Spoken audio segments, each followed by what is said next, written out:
أما بعد فأعوذ بالله من الشيطان الرجيم بسم الله الرحمن الرحيم يا أيها الذين آمنوا اتقوا الله حق تقاته ولا تموتن إلا وأنتم مسلمون.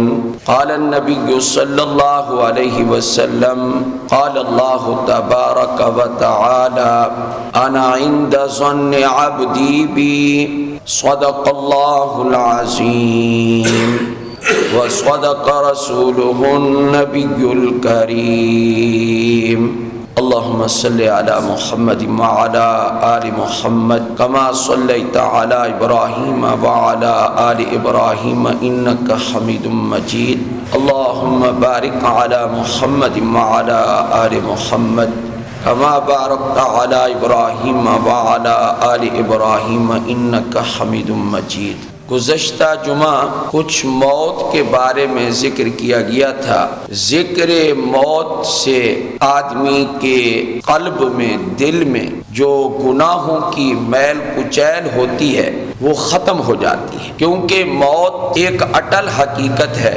لیکن ہم نے یہ شروع کیا تھا واعظ میں کہ ہر ایمان والے بندے کی چاہت ہے کہ اس کا خاتمہ ایمان پر ہو. علماء نے عرق ریزی کے ساتھ، بڑی محنت کے ساتھ قرآن و حدیث کو سامنے رکھ کر ایسے اسباب جمع کیے ہیں، لکھے ہیں کہ اگر آدمی کوشش کرے تو ان اسباب کو اختیار کرے تو انشاءاللہ خاتمہ بالایمان ہوگا.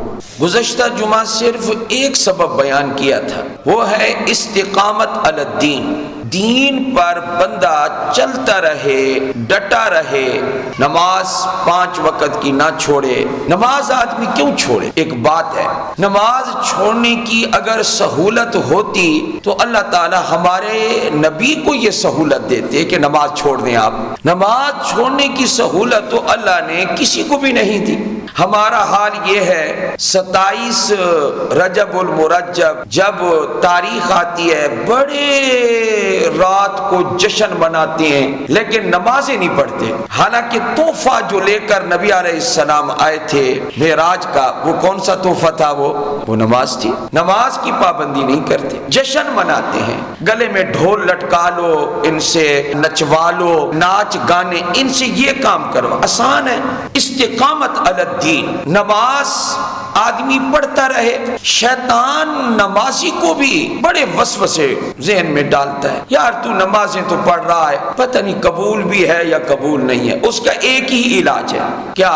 ہمارا کام حاضری دینا ہے، اور یہ حاضری بھی اللہ کی توفیق سے ہے، اور قبول کرنا اللہ کا کام ہے. بس یہ شیطان کو جواب دے دیں. اور ہر بندہ بھی مسجد میں حاضر نہیں ہوتا. ایک کسی اللہ والے کی بات میں نے پڑھی تھی، مجھے بڑی پسند آئی. وہ یہ کہ کوئی بھی دنیا میں آدمی ایسا نہیں ہے کہ جو پسند کرے کہ آپ روزانہ اس سے ملاقات کریں. ہر بندہ یہ چاہتا ہے کہ مجھے یہ آج ملا ہے نا، یہ کئی دنوں کے بعد ملے. فرمایا دنیا میں کوئی نہیں ہے جو زیادہ ملاقات، کثرت ملاقات کو پسند کرے.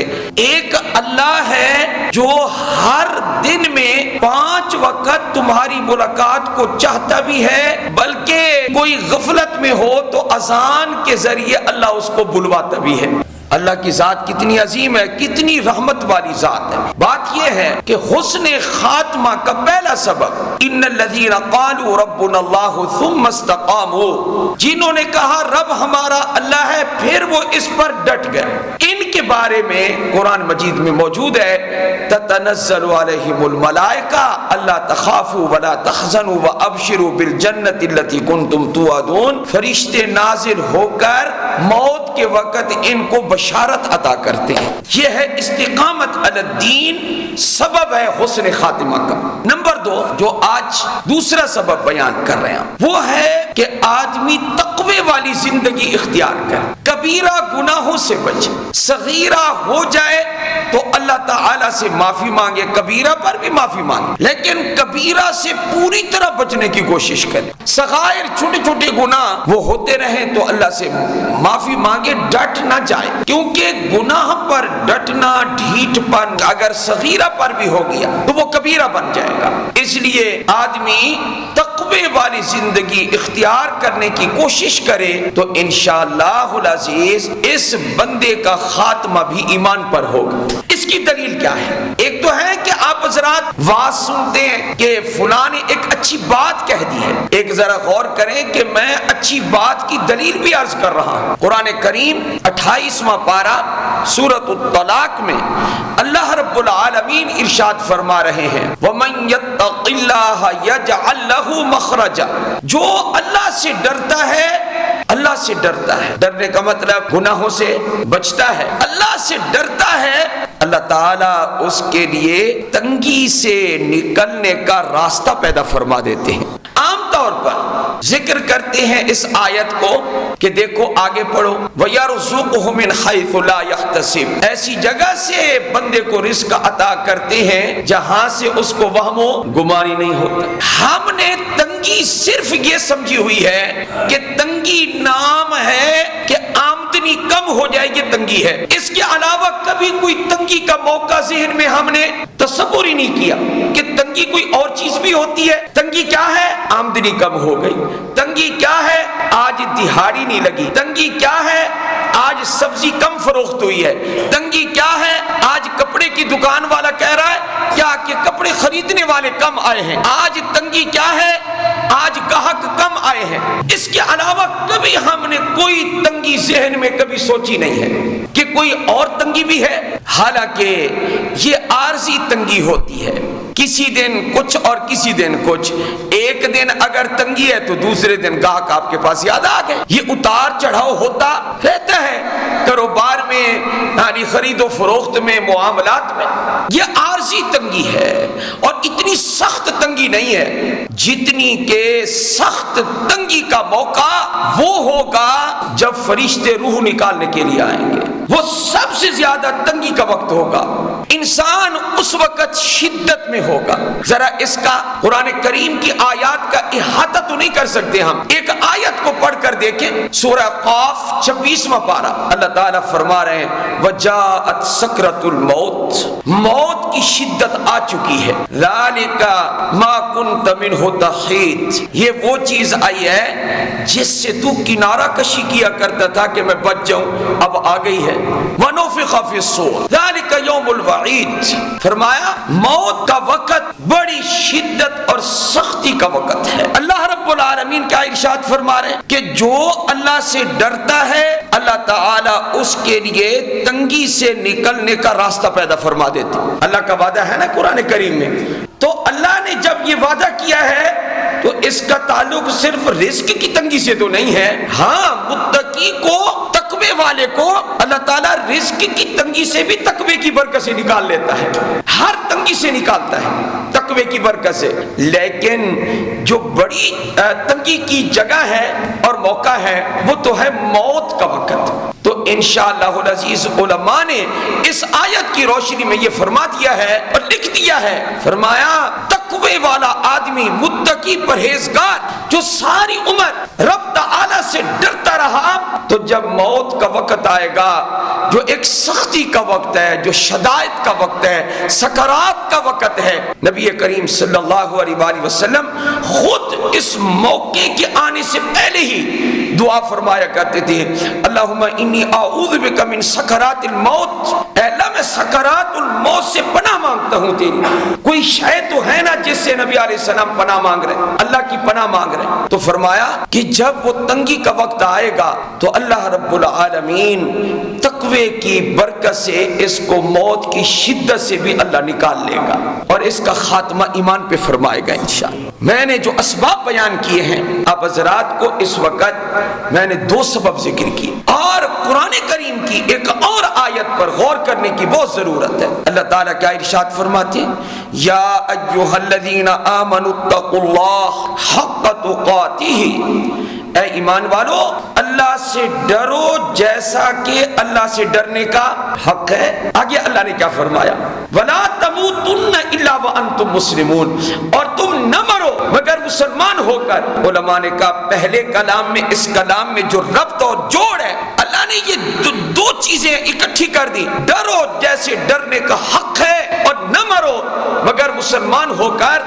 تو آخر ان میں کوئی ربط اور جوڑ کی بات ایسی تو ہے نا کہ ایک کو سبب دوسرے کو مسبب بنایا جا سکے، تو سبب مسبب یہی بنا ہے۔ تقوی کی زندگی گزارو، گزارتے رہو، انشاءاللہ جب وقت آئے گا تو اللہ خاتمہ ایمان پہ فرمائے گا۔ سود کھاتا ہے، اس کو چاہیے کہ موت سے پہلے پہلے اپنا حلال سبب اختیار کرے، توبہ کرے۔ رشوت لیتا ہے، رشوت چھوڑ دے، چوری کرتا ہے، چوری چھوڑ دے، دھوکہ دیتا ہے، دھوکہ چھوڑ دے، جھوٹ بولتا ہے، جھوٹ چھوڑ دے۔ اللہ اکبر کبیرہ۔ اس وقت جو دنیا کی حالت ہے وہ عجیب و غریب ہے، وہ یہ کہ فحاشی، عریانی اور برہنہ پن بہت زیادہ ہوتا جا رہا ہے، اور اللہ تعالی ہم سب کو معاف کرے۔ ایسی ایسی جگہوں پہ اب یہ چیزیں شروع ہو گئی ہیں کہ جن جگہوں کے بارے میں ہم نے کبھی تصور ہی نہیں کیا تھا، اور میں نے غور کیا تو یہ ایک بات یاد رکھیں،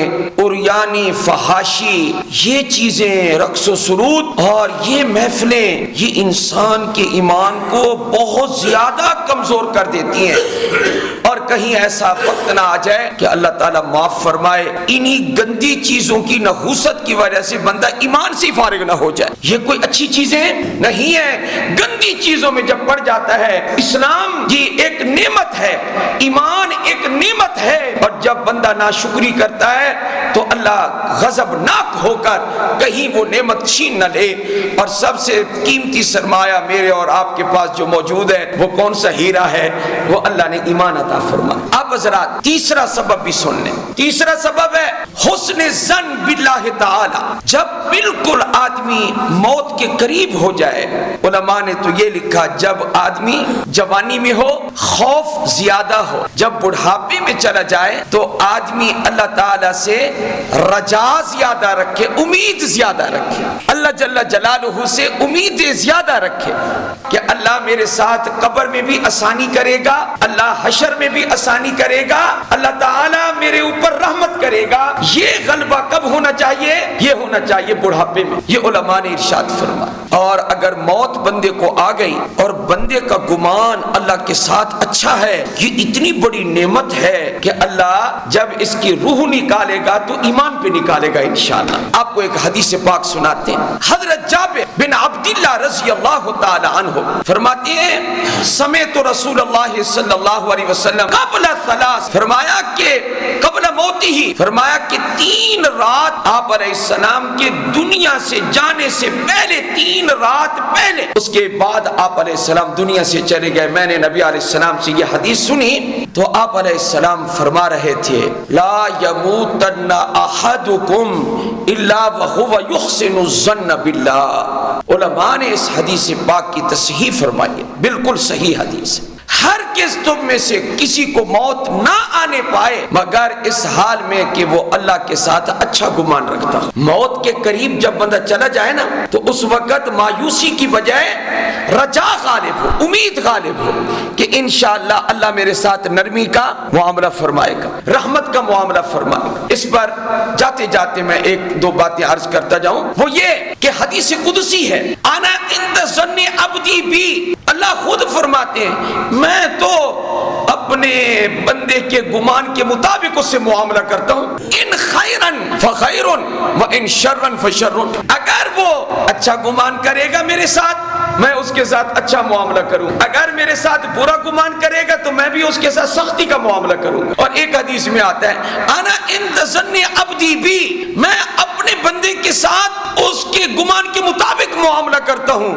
آگے اللہ نے کمال کر دیا، فرمایا فَلْيَظُنَّ بِي مَا شَاءَ، اب اس کو چاہیے کہ اس کو اختیار ہے جیسا گمان کرنا چاہے میرے ساتھ کر لے۔ اللہ تعالیٰ نے یہ فرما دیا فَلْيَظُنَّ بِي مَا شَاءَ۔ صحابی رسول صلی اللہ علیہ وسلم حضرت واثلہ بن اسقع رضی اللہ تعالی عنہ فرماتے ہیں، حبان ابو النضر کو فرماتے ہیں مجھے لے چل، صحابی نے ایک تابعی کو کہا مجھے لے چل کس کی طرف؟ یزید بن اسود الجرشی کی طرف۔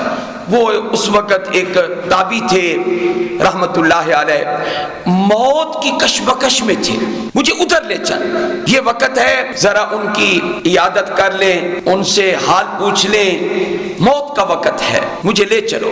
اب صحابی جب ان کے گھر پہنچے تو جس کمرے میں تھے اس کمرے میں ان کو لے جایا گیا، صحابی رسول صلی اللہ علیہ وآلہ وسلم۔ وہاں کیا حالت تھی؟ حالت یہ تھی کہ وہ انتہائی آخری لمحات میں تھے، وہ کسی کو زیادہ پہچان بھی نہیں رہے تھے۔ ایسی حالت ہو جاتی ہے نا آخر میں کہ آدمی کی پہچان کمزور ہو جاتی ہے، اس حالت میں وہ تھے تابعی۔ لیکن ان کو بتایا گیا کہ آپ کے پاس صحابی رسول آئے ہیں صلی اللہ علیہ وسلم۔ ہمیں تو جب زبان پہ صحابی کا نام آتا ہے یا کانوں میں ایک صحابی کا نام سنتے ہیں تو اسی وقت ہمارا ایمان تازہ ہو جاتا ہے۔ تو یہ تو نام ہے، نام تو جن کے گھر میں صحابی آیا ہوگا ان کا کیا حال ہوگا؟ تو اس حالت میں کہ موت کی کشمکش میں وہ تھے، وہ تابعی۔ لیکن جب انہوں نے سنا تو اچھے طریقے سے آنکھیں کھول بھی نہیں سکتے تھے، انہوں نے نا یوں کرنا شروع کر دی، یوں ہاتھ مارنا شروع کیا۔ ابو النضر حبان وہ کہتے ہیں کہ میں سمجھ گیا کہ وہ نا اس وقت صحابی کے ہاتھ کو پکڑنا چاہتے ہیں۔ فرمایا کہ میں نے حضرت واصلہ کا ہاتھ، صحابی کا ہاتھ ان کے ہاتھ میں رکھ دیا، تو انہوں نے موت سے پہلے اس بابرکت ہاتھ کو کیا کیا؟ فرمایا مرتن علی وجہہ ومرتن علی فمہ ومرتن علی صدرہ، کبھی اپنے چہرے پہ پھیرنے لگے اور کبھی منہ پہ رکھ کے چومنے لگے، کبھی سینے پہ پھیرنے لگے۔ کیوں؟ وجہ یہ لکھی ہے یہ وہ بابرکت ہاتھ ہیں جنہوں نے رسول اللہ کے ہاتھوں کو ہاتھ لگایا ہے، جنہوں نے رسول اللہ سے مصافحہ کیا صلی اللہ۔ حضرت واصلہ بن اسقع کا دیکھیں، کہنے لگے کہ میں نے پوچھا، اس وقت صحابی نے پوچھ لیا کہ اے نوجوان اتنی محبت تو مجھ سے کر رہا ہے، رسول اللہ کی نسبت سے کر رہا ہے، ایک بات پوچھوں تو جواب تو دے مجھے، یہ بتا کہ اس وقت تیری کیفیت دل کی کیا ہے؟ اس نے کہا اغرقتنی ذنوبی، مجھے میرے گناہوں نے ڈبا دیا ہے، گناہ بہت ہیں میرے۔ وہ چھوٹے چھوٹے گناہوں کو بھی بڑے گناہ سمجھتے تھے وہ لوگ، آج بڑے گناہ بھی لوگ گناہ نہیں سمجھتے، زمانے کی بات ہے، وہ چھوٹے چھوٹے گناہوں کو بھی بڑے گناہ سمجھتے، بڑے اغرقتنی ذنوبی، میرے بڑے گناہ ہیں، ولیکنی ارجو رحمت ربی، لیکن گناہوں کے باوجود اس وقت مجھے اپنے رب کی رحمت کی بھی امید ہے، ولیکن ارجو رحمت ربی۔ حضرت واصلہ بن اسقع رضی اللہ عنہ صحابی نے کہا اللہ اکبر، سب لوگوں نے کہا اللہ اکبر، اور پھر حدیث سنائی، سمعت رسول اللہ صلی اللہ علیہ وسلم، اللہ کے نبی سے میں نے خود سنا ہے۔ حضرت واصلہ نے فرمایا کیا کہ جو شخص اللہ کے ساتھ موت کے وقت اچھا گمان رکھتا ہے اللہ تعالیٰ اس کی بخشش فرما دیتا ہے۔ اللہ تعالیٰ ہمیں بھی حسن خاتمہ کی نعمت عطا فرمائے۔ وآخر دعوانا ان الحمدللہ۔